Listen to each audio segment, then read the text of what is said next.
Isang nakakakilabot na pagkatakas. Halos naligaw ako sa isang lugar na tila lagusan patungong impyerno, isang bahay na nakatayo mismo sa gitna ng isang sementeryo.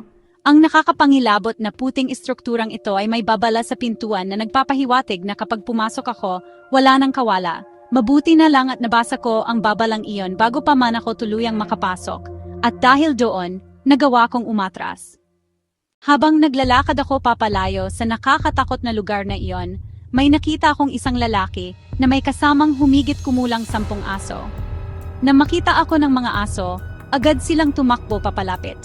Akala ko ay kakagatin nila ako, ngunit sa halip, dumaan lang sila sa ibang kalye.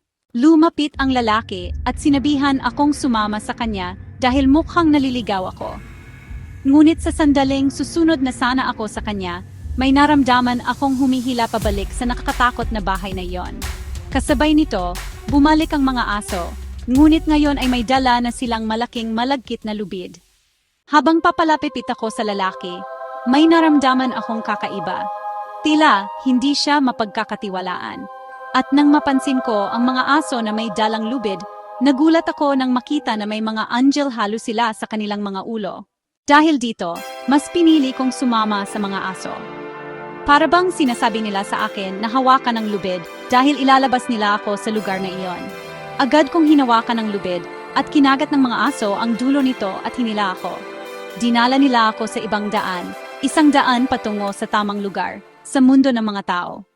Para akong iniligtas ng mga aso mula sa impyerno.